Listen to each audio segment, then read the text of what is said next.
ایران اور پاکستان کا مسئلہ مذہبی یا مسلکی تفریق نہیں بلکہ سیاسی اور جغرافیائی حکمت عملی کا ہے۔ مسئلہ مذہب کی بنیاد پر فرقہ وارانہ تعصب یا بغض کا نہیں ہے۔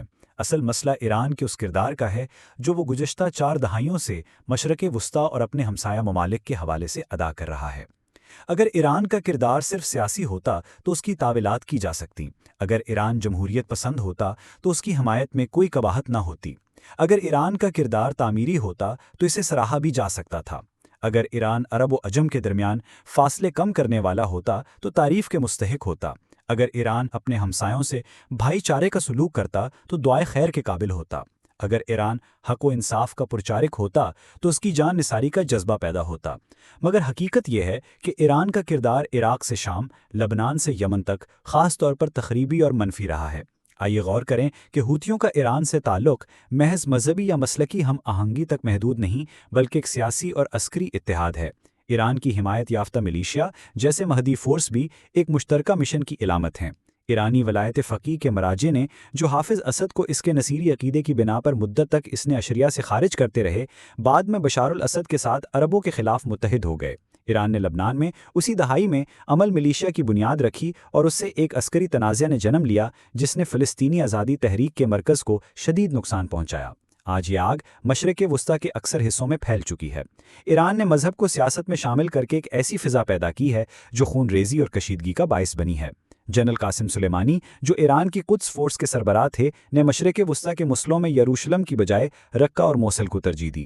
کچھ فورس کا ہتھیاروں کا استعمال فلسطین کی بجائے مشرق وسطیٰ کے دیگر ممالک میں ہوا جہاں اس نے عرب ممالک میں خانہ جنگی کو فروغ دیا۔ یہ گروہ مسلمانوں کے اندرونی تنازعات کو ہوا دے کر نیل سے فرات تک کے علاقوں میں خون کی ندی بہا چکا ہے۔ ایران نے اپنے پڑوسیوں کے خلاف مختلف عسکری تنظیمیں بنا کر علاقے میں عدم استحکام پیدا کیا ہے۔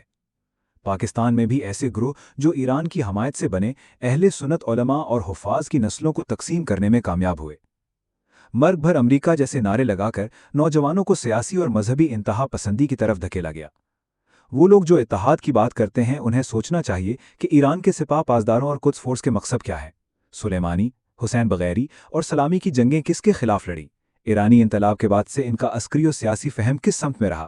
وہ لوگ جو ایرانی جرنیلوں کی موت پر رنجیدہ ہیں انہیں یہ بھی سمجھنا چاہیے کہ ان کے نظریات کس قدر محدود اور شدت پسندانہ تھے۔ ایران نے بلوچستان میں ہزاروں بے گناہ شہریوں کو نشانہ بنایا۔ شام کی خانہ جنگی میں لاکھوں مسلمانوں کی جانیں ضائع ہوئیں۔ سدانیہ سے ایون تک بے شمار افراد ایران کی قید خانوں میں سالوں سے قید ہیں۔ اگر آج ایران کے جوہری ری ایکٹر پر حملے پر غصہ آتا ہے تو یاد رکھیے کہ 1981 میں عراق کے ری ایکٹر کو تباہ کرنے کی اطلاع کس نے دی تھی؟ آپریشن اوپرا اور آپریشن اسکاٹ سورڈ جیسے مشن کس کی مخبری پر ہوئے؟ ایران کو عراق کے خلاف شط العرب کی جنگ میں اسلحہ کون فراہم کرتا رہا؟ ایران کانٹرا افیئر پر کبھی سنجیدگی سے تحقیق کیوں نہیں ہوئی؟ اگر ایران نے 1987 میں کعبہ پر حملہ کیا تو کیا آج اس پر تنقید کرنا ناانصافی ہوگی؟ اگر ایران نے 2001 میں کابل کی فتح کو جشن منایا تو کیا ہمیں اس پر رنج کرنا چاہیے؟ اگر ایران نے 2003 میں بغداد کی فتح کا جشن منایا تو کیا ہمیں اس پر افسوس کرنا چاہیے؟ اگر ایران نے صدام حسین کی پھانسی کا جشن منایا تو کیا ہمیں ان کے جرنیلوں کی موت پر سوگ منانا چاہیے؟ ایران اپنے کچھ کارناموں کو اپنی فتح سمجھتا ہے اور ہم ان کی شکست پر افسوس کر رہے ہیں۔ اللہ کی مدد سے ایسا کبھی نہیں ہوگا۔ حالیہ تنازعات میں ہماری ایران کے ساتھ ہمدردی نہیں ہے۔